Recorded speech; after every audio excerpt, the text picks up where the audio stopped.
PCS Opportunity Series is an initiative of CS Dr. Ajay Garg. Here, opportunities beyond boundaries, beyond the company laws, are discussed. Dr. Ajay Garg is a corporate counsel, registered valuer, business coach, startup mentor, diversified professional, effective speaker, technical author, and a social entrepreneur with total experience of 35 years.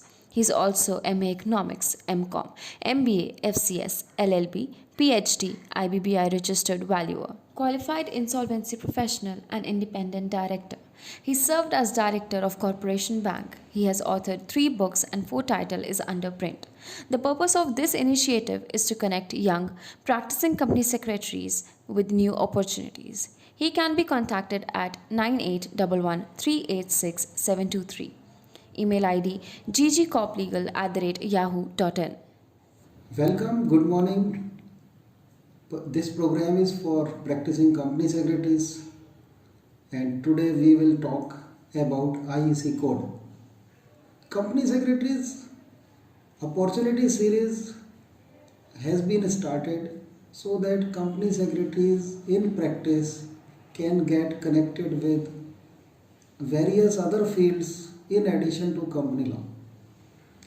This IEC code is something which is required by every company wherever company wants to import or export something.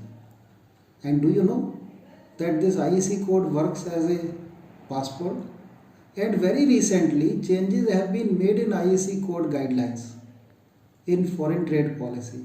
The changes are effective from 2nd February 2021, and now onward every company needs to update the information compulsorily every year starting from April to June. Do you know what will happen if information is not updated?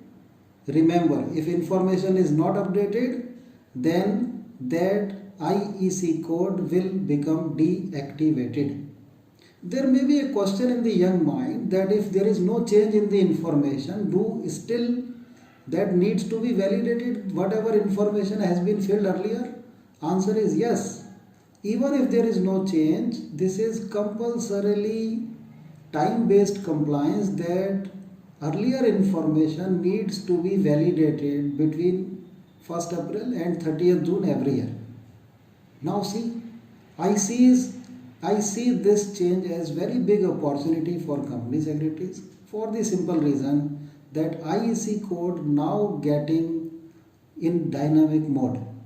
Dynamic mode means every year from 1st April to 30th June, every company which is having IEC code have to update or validate the information.